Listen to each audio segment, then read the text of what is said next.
Hey everyone, Morgan Larson with the Bliss Real Estate team here, and today I promised that I would geek out a little bit on those stats. What is the Dorado County market up to these days? So we're going to talk about three things today: absorption rate, how fast are homes selling, and what are those prices really doing. And so I'm going to give you guys some kind of different stats to give the overall picture of the county. And I want to preface this. These statistics that I'm using are for the entire county, every kind of home. So that's from El Dorado Hills all the way up to parts of South Lake Tahoe, everything in between. So obviously individual communities, sometimes neighborhoods within a community, are going to be doing different things than the average, right? You got that. I know it. So first let's talk about absorption rate. Absorption rate is simply the amount of homes that are for sale that are actually selling. So for instance, if there's 100 homes for sale and 70 of them sell in a month, that's a 70% absorption rate, okay? So why would that be important? Well, it kind of lets you know if homes are actually selling. So it is important. So let's look at 4 years here. We're gonna look at current, last year, 2021, 2020, and 2019. 2019 is the important one because that was our closest to average year over the course of the last 10 years to give you an idea of what's normal, so to speak, compared to what has happened. So in 2019, into early 2020, our absorption rate was about 30%. So 30 out of 100 homes each month were actually selling. And then bump into late 2020 into June of 2021, and we saw the absorption rate skyrocket. 92 to 140% absorption rate, meaning we were actually absorbing what had never sold. And spring of 2022, we already saw a drop. So this is pre-April. We saw a drop down to 70 to 80% absorption rate. Still exceptional. I just want you guys to note, still an exceptional rate of absorption.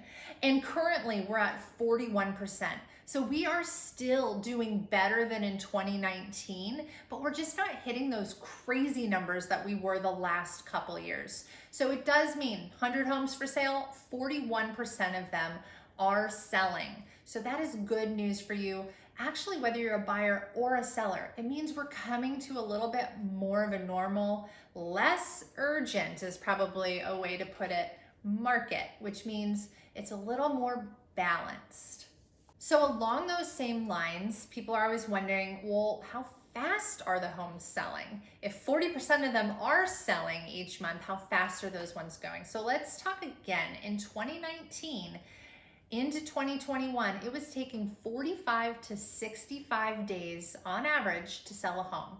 That's kind of your baseline. That's actually kind of close to national average all time. 45 to 65 days to get a home sold. But then we saw some dramatic things change. And once we hit about June of 2020, we saw that drop to between 30 and 42 days on average to get a home sold. And into 2021, dropped even further to 18 to 33 days. So pretty quickly. So, remember it's an average. So if it's 18 days, there's a home selling in 1 day, and then there's a home selling in 36 days. So it works that way all the time. And then current, we're at about 32 days to get a home sold on average. So still below the 2019 mark, but a little bit above the 2020 mark. Not as drastic as you may think, right? That part doesn't fluctuate nearly as much, at least in the last couple of years, as it can. And so just know that if you're gonna go up for sale, it could take 1 to 2 months at this point. And if you're looking to buy a house, there's nothing wrong with the home that's been on the market 21 days. It's just in its normal time frame. Lastly, we're going to talk about what prices are doing. I know this is what you've waited for, so let's get right to it.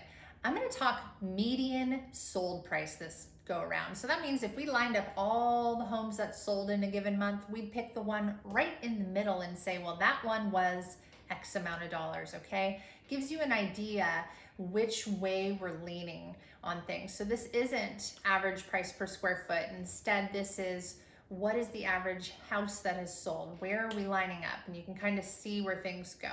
So in 2019, the median sold price was $545,000.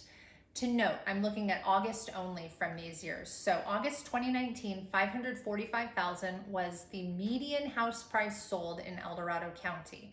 Okay, so in August of 2020, guess what? It only went up to 549,000. That's a difference of $4,000. So not much different. It just means our average buyer was kind of looking in that 550 range, okay?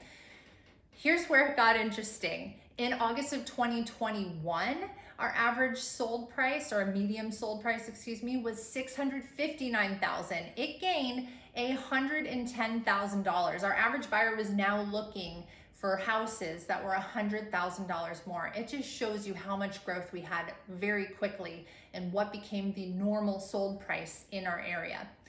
And then if you look at this year, yeah, we've had a little drop. Our median sold price in August of 2022 was $640,000. So it does show you that buyers are just now starting to lean a little bit lower in what they're looking for.